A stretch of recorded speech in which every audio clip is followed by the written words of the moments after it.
gente. Então, pois é, vocês estão vendo que hoje o nosso esquema vai ser um pouquinho diferente, porque eu estou forçando demais a minha garganta, porque as nossas aulas, né, todas essas videoaulas, elas estão sendo muito corridas, né? A gente fala praticamente sem parar. Então, nós vamos adotar hoje um método um pouquinho diferente e eu vou gravar uma aula para vocês e depois vamos fazer uma gravação e parte da aula, então, vai ser gravada, parte da aula a gente dedica a tirar dúvidas, tá? Então, hoje a nossa aula será gravada e o que nós vamos fazer aqui é dar continuidade ao governo, à ditadura do Estado Novo, né? Eu vinha falando com vocês, eu falei com vocês a respeito da ditadura do Estado Novo, que se estabeleceu com Getúlio Vargas em 1937, e eu avancei com vocês, né? A gente falou a respeito do DIP, do DASP, do controle do MEC, uma repressão policial muito forte, tá? Uma repressão policial muito forte. A apostila de vocês fala isso, né? Era uma mistura de o Vargas tal de forma mais próxima do fascismo italiano do que do nazismo alemão. O Vargas agia combinando persuasão com repressão, tá? Então, aos inimigos frontais, o pau comia, aos inimigos frontais, que normalmente são os comunistas, né? Os comunistas apanhando dia sim, dia também, e o resto o Vargas procurava trazer para si, né? Procurava trazer essas pessoas através de ameaça de um lado, mas do outro prêmios, né, pessoal, com cargos públicos, né? Ele tinha lá o DASP, que servia justamente para controlar o serviço público, que era um instrumento, né, era o grande gerador de empregos. Mas eu falei para vocês, né, e aí a sociedade, né, vai ser toda ela submetida um uso maciço de propaganda para a criação da figura de um líder semideus, né? A ideia do culto à personalidade, muito presente nas ditaduras desse período, né? Sejam elas travestidas de nazifascismo, de comunismo, nessas ditaduras sanguinárias, todas elas usando muito dessa metodologia, muito próximas, né, digamos assim. Então, agora, meninos, eu tinha comentado com vocês que em 1941, bom, começou a Segunda Guerra Mundial. Primeiro momento, o Brasil está ali, de boa, neutro, né? Quando até simpático a Alemanha nazista. Quando os Estados Unidos entram na guerra, a situação muda, os Estados Unidos fazem pressão para que o Getúlio Vargas apoie, né, para que o Brasil fique ao lado dos aliados contra a Alemanha nazista, né? Então o Vargas vai firmar um acordo com os Estados Unidos, né? Vai ter aquela troca, o Brasil apoia os Estados Unidos na luta contra a Alemanha e a Itália, em troca, os Estados Unidos vão, né, ceder lá uma usina siderúrgica para o Brasil. Então, haverá uma aproximação muito significativa, né, entre Brasil e Estados Unidos a partir daí. E isso é muito importante que vocês entendam. O Vargas ele insistiu em enviar tropas para lutar na Europa.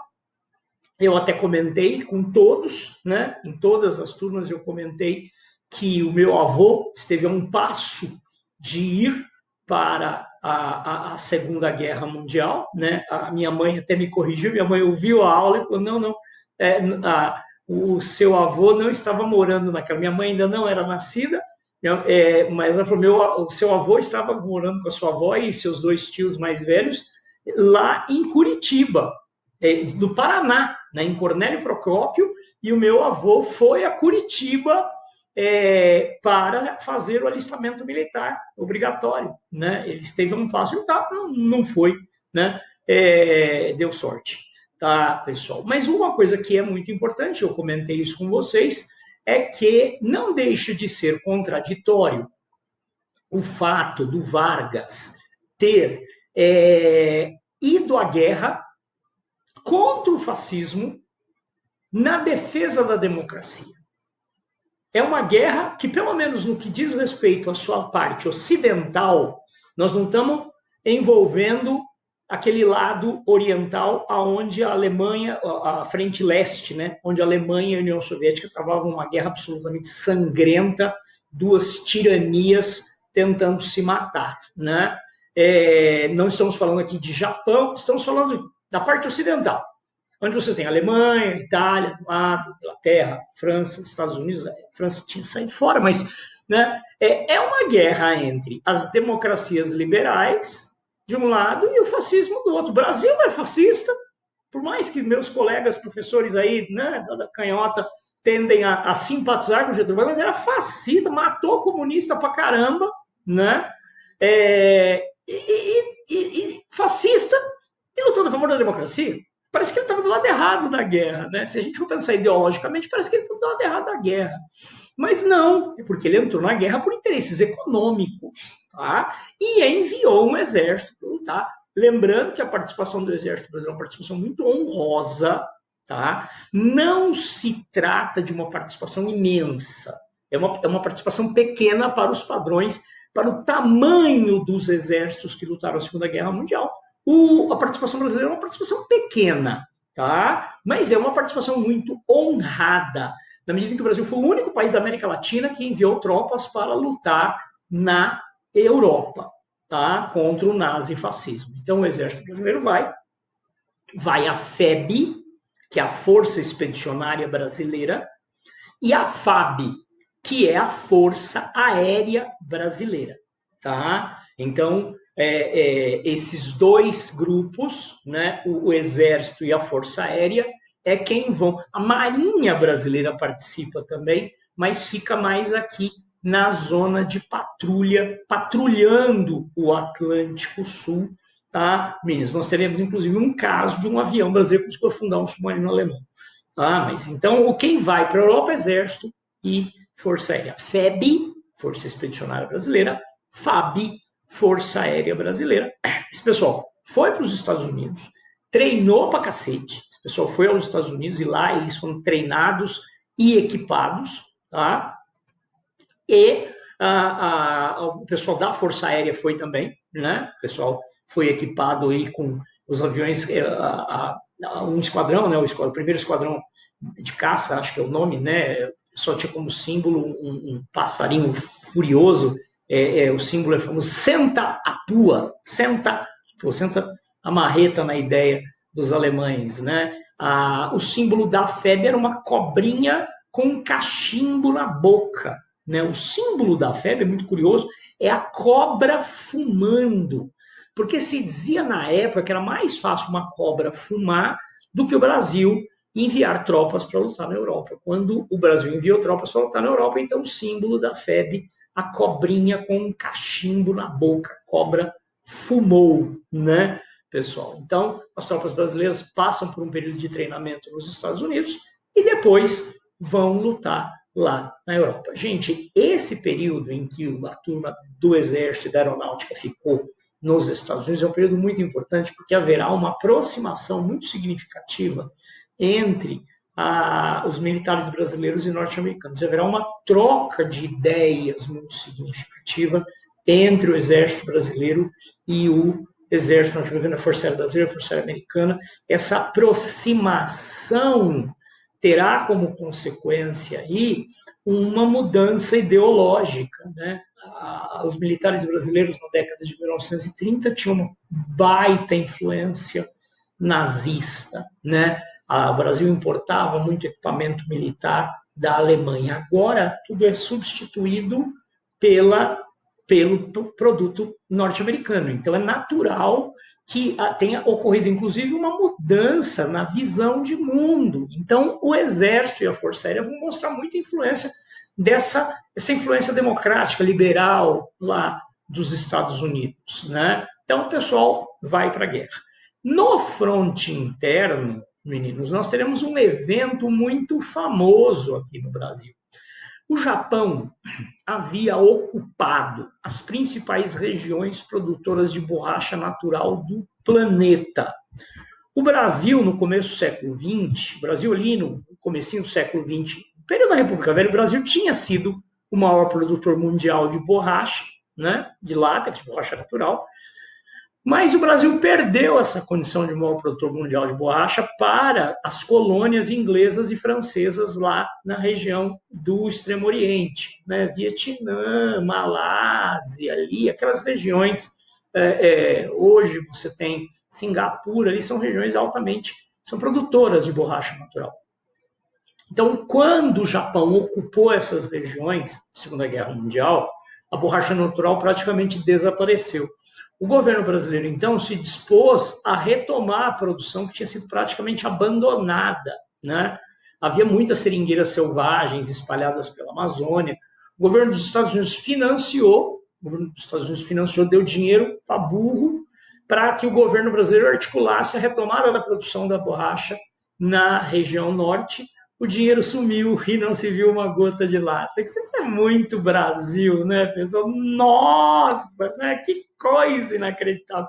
Gente, milhares e milhares de trabalhadores nordestinos foram recrutados para ir à Amazônia trabalhar na extração da borracha, no que se previa ser uma mega operação. Tanto é que passa a pessoa com o nome de Batalha da Borracha aqui no Brasil. Isso foi muito difundido. Nossa, vamos contribuir com o esforço de guerra na Europa, que maravilha, e não deu nada certo. Eu acho que não produziram uma bexiga, sabe, uma luva de médico eles conseguiram produzir, mas muitos desses pobres imigrantes nordestinos foram deixados ao léu em regiões com uma infestação de malária altíssima.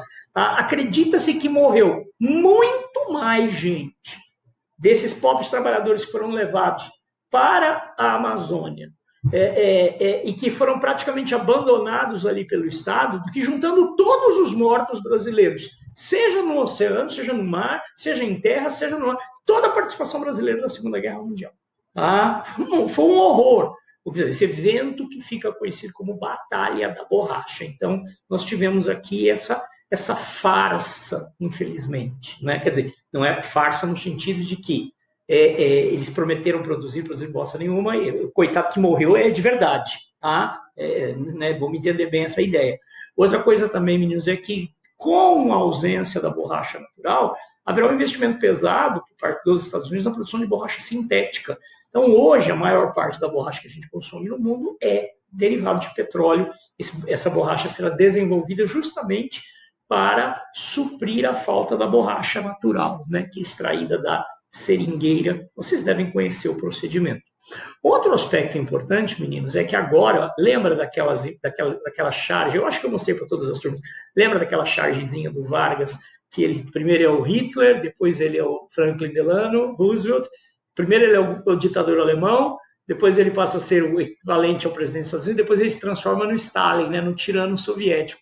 Essas metamorfoses, essas mudanças contínuas de Vargas se explicam facilmente, né, pessoal? O Vargas ele está o tempo todo se adaptando para permanecer no poder, mudando para permanecer o mesmo, né? Mudando para permanecer o mesmo, trocando a maquiagem para que ele continue agora com uma feição diferente, para se apresentar sempre como novidade. O Vargas, nesse ponto, foi muito habilidoso.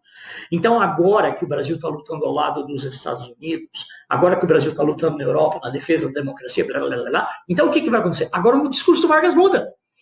Ele troca a ideia de uma ditadura por tempo indefinido pelo discurso de que só iria permanecer no poder até a guerra terminar. É aquela ideia de que o Brasil precisava de um grande líder, né, para comandar o país nesse momento de crise. Só que ele promete, a hora que a guerra acabar, nós vamos ter eleição para escolher o novo presidente. Então, criou-se uma expectativa, inclusive uma redução muito significativa na perseguição, menos os comunistas, né? Menos os comunistas continuaram em cana e apanhando. O Prestes continuava lá, era cacete de manhã, porrada na hora do almoço e bicuda no corpo inteiro à tarde, de noitinha levava uns tapas. Tá? Então, menos o Prestes. Né? O que eu quero que vocês entendam, então, é que haverá um abrandamento na censura. O Vargas passa a se comportar como se fosse um presidente de um país democrático, guiando a nação em meio àquela crise. Você vai ter uma reabertura em termos o DIP para de censurar. Você terá, inclusive, o surgimento de matérias críticas ao Vargas em jornais, e o Vargas, ao invés de mandar prender e matar, como ele faria anteriormente, agora ele não, gente, são críticas construtivas. Seu filho da puta, olha, uma crítica construtiva, né, pessoal? Então, por exemplo, em 1943, os principais jornais brasileiros vão publicar um documento chamado Manifesto dos Mineiros, onde um grupo de intelectuais, majoritariamente oriundos de Minas, pede a democratização do país. E o Vargas fala, não, vocês têm toda a razão, o Brasil precisa, olha o discurso, precisa voltar a ser uma democracia, mas é só a guerra acabar que a gente faz isso. Tá? Olha que coisa interessante. E aí, pessoal, o que nós vamos observar é que a guerra acaba. A guerra acaba com a vitória das forças aliadas sobre a Alemanha nazista. Tá? O exército brasileiro participou de uma série de batalhas, o pessoal comeu lá um pãozão que o diabo amassou, foi feio o troço lá. O Brasil não tem uma... Nós temos, na verdade, uma operação militar uma operação militar mais significativa, que chama Batalha de Monte Castelo. Tá? Mas é muito importante entender que o número de tropas brasileiras era pequeno. Tá? A Força Aérea também teve uma participação muito respeitada. Os brasileiros vão operar caças norte-americanas chamadas P-47 Thunderbolts. Né? Os P-47 Thunderbolts, que eram caças bombardeiros, os pilotos brasileiros vão tacar bomba na cabeça dos alemães. Tá? O que eu quero dizer para vocês é que, assim, cuidado, porque tem uma batalha que é uma das mais sangrentas da Segunda Guerra Mundial. As tropas brasileiras lutaram na Itália. Tá? Tem uma batalha que é de uma violência absurda, chama Batalha de Monte Cassino. Não sei se tinha um cassino lá em cima do morro, mas Batalha de Monte Cassino tinha, na verdade, um mosteiro. Não sei se tinha um cassino ilegal funcionando lá. Batalha de Monte Cassino, que é talvez a maior batalha travada na Itália, né, na Segunda Guerra Mundial. Então, às vezes, o pessoal confunde, fala, o Brasil lutou a Batalha de Monte Cassino, não, lutou a Batalha de Monte Castelo. Tá? Então, soldados tiveram um tratamento muito respeitoso à população. Os soldados brasileiros foram sempre muito respeitosos e a população italiana respondia isso de forma bastante carinhosa. Muitos soldados brasileiros eram, na verdade, descendentes de italianos. Tivemos casos de soldado brasileiro que foi lá atrás da família, da parte da família que tinha ficado na Itália. É um negócio muito, muito bacana, muito bonita a participação do Exército Brasileiro na Segunda Guerra Mundial. Lembrando apenas que a maior parte, se você questionar em outros países, quase ninguém sabe da participação brasileira fora do Brasil. Tá? Talvez fora Brasil e Itália haja muito pouco conhecimento sobre a participação brasileira, porque muitos países participaram enviando mais tropas do que o Brasil. A Índia, a Austrália, o Canadá enviaram quantidades enormes, Nova Zelândia enviaram quantidades enormes de tropas para lutar. Tá? Bora Brasil, mas muito honrada a participação brasileira. Tem ali todo ano nós temos uma comemoração no 7 de setembro. São cada vez menos numerosos, né, meninos, os veteranos da Segunda Guerra Mundial que representaram tão bem, de forma tão honrada, o Brasil na Europa. Bom, a guerra acabou. Voltando ao assunto, a guerra acabou. Acabou e o Vargas, muito esperto, o exército está voltando. Gente, o Vargas ele tinha tanto medo de ser eclipsado por alguma coisa que ele não fez. Olha que pilantra! As tropas brasileiras voltaram de navio e ele mandou segurar as tropas e os soldados só desembarcaram de madrugada, para que a população não os visse. Porque senão haveria uma grande festa popular em torno desses soldados e, obviamente, dos comandantes que lutaram a Segunda Guerra Mundial. Então Vargas cagava de medo de alguém brilhar mais do que ele. Mas olha que safado! Então ele determinou que as tropas desembarcassem de madrugada para que a população não visse esses soldados desembarcando, para ele não ter que ficar ao lado de gente recebendo mais aplauso que ele. Porque onde ele pisava era só ele. Tá? Então as tropas brasileiras não foram recepcionadas por uma festa pública por conta, gente, extraoficialmente, né? Chama filha da putagem, né? Vamos oficialmente, uma manobra política do Getúlio Vargas, tá? Pessoal, que temia que o evento o deixasse ofuscado. Porém, meninos, a pressão era muito grande. Então, tão logo a guerra termina e o exército volta, os próprios comandantes militares agora, dotados de uma posição diferenciada, dotados de uma visão muito mais próxima dos ideais de democracia, há uma grande pressão da sociedade.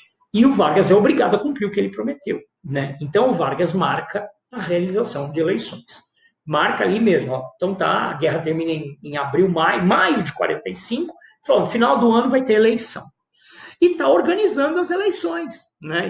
Vão ser realizadas as eleições para a escolha de um novo presidente e para a realização de uma Assembleia Nacional Constituinte.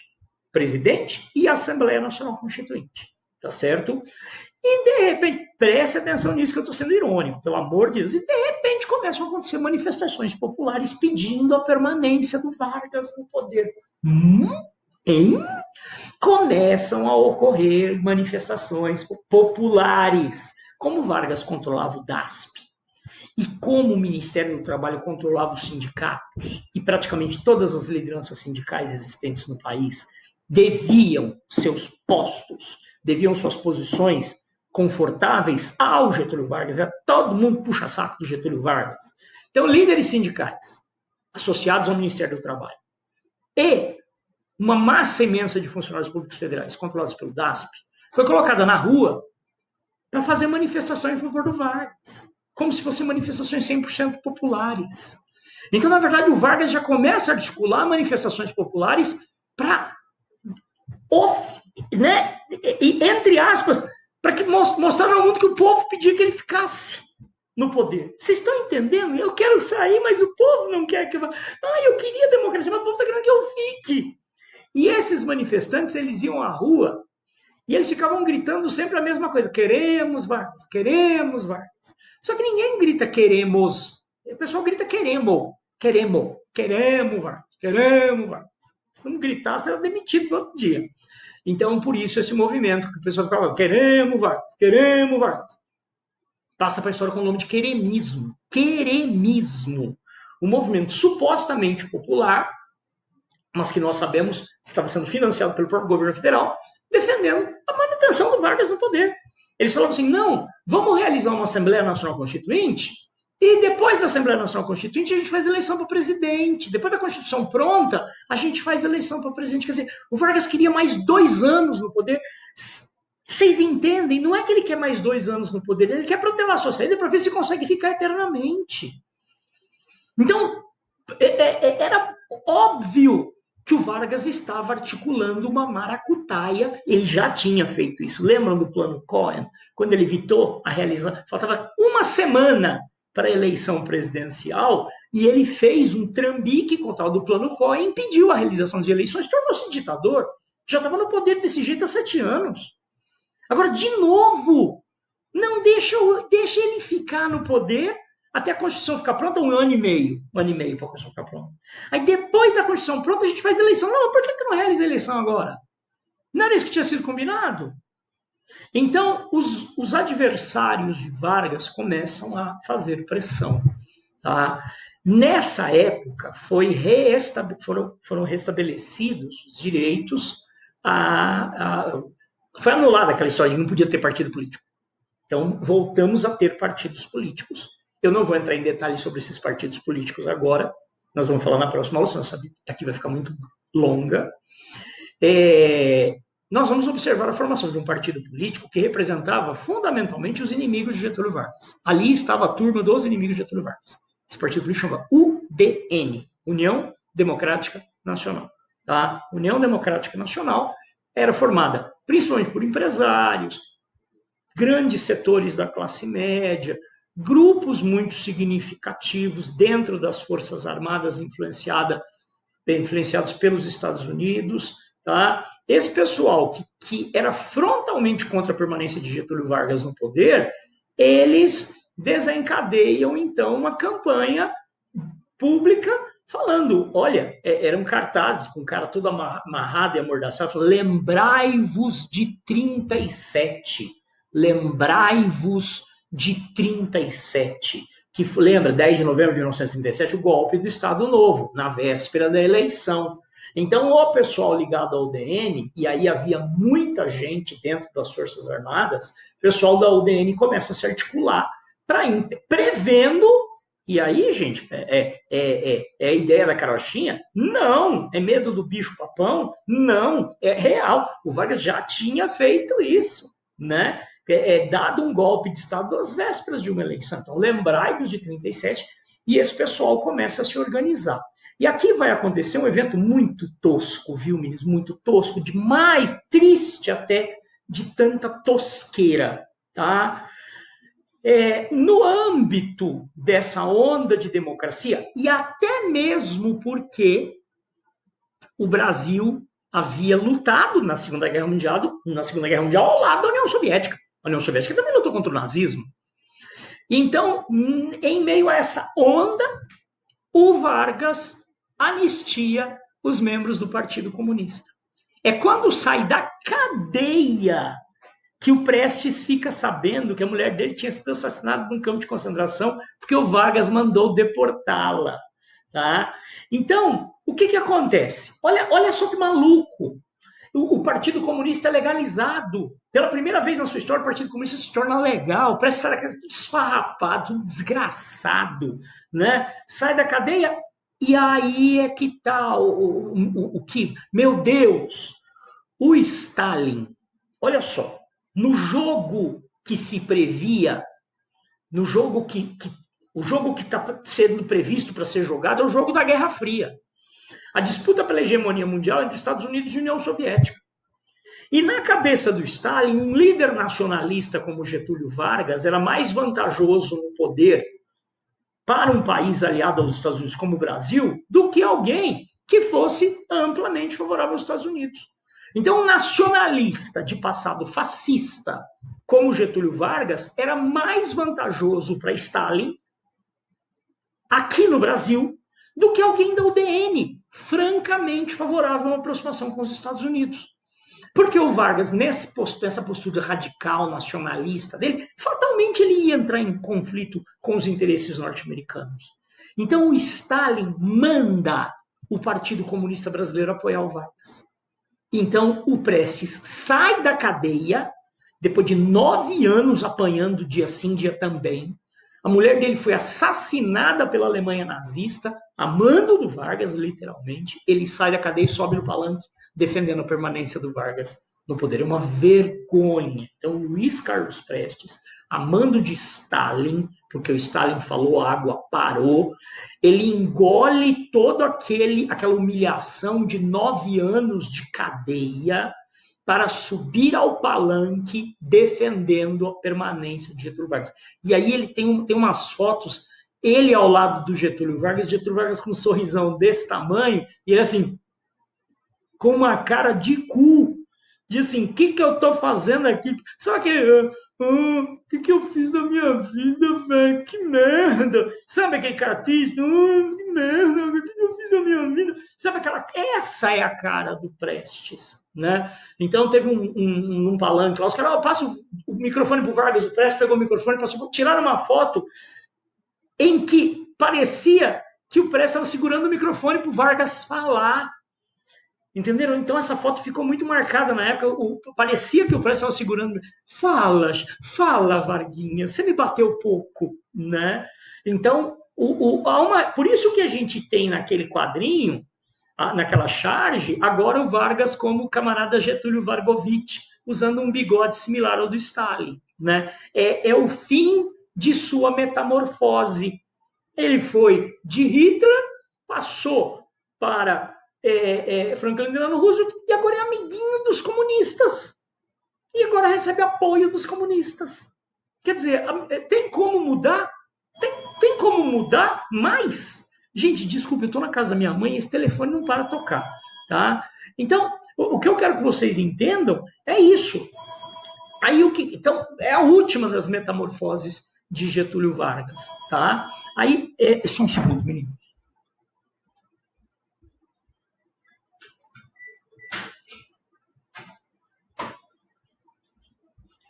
Pronto. Tirei a pilha da bosta do telefone. Agora não toca mais. Então, pessoal, é a última, né, das transformações de Getúlio Vargas e é demais para seus adversários, né? O Getúlio Vargas também ele dá uma cagada ali. Ele não, sou bonzinho, sou bacana, sou legal. Ele tinha um irmão que todo mundo sabia que era o cara que ele usava quando precisava matar alguém. Ele tinha um irmão chamado Benjamin Vargas.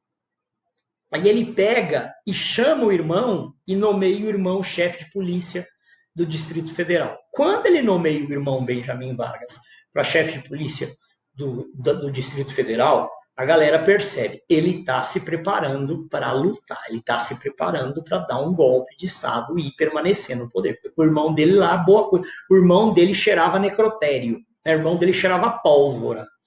Então, os adversários do Vargas redobram seus esforços e aí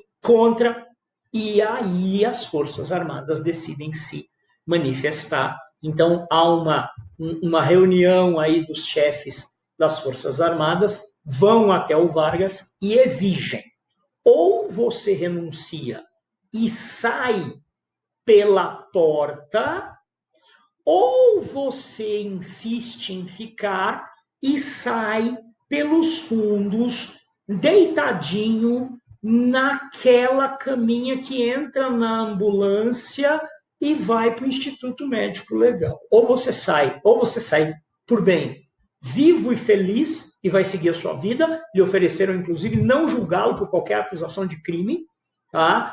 Ou você insiste e sai daqui direto para o cemitério. O Vargas, que não era bobo, vendo a disparidade de forças, percebendo que não tinha a fidelidade das Forças Armadas, principalmente da Força Aérea. A Força Aérea era a mais escandalosa dentro das Forças Armadas. O Vargas, então, renuncia antes do final do ano de 1945. E isso, pessoal, põe fim à Era Vargas e a essa aula que deve estar enorme, tá, gente? Mas é isso aí. E aí, tomara que vocês gostem. Gente, beijo pra vocês.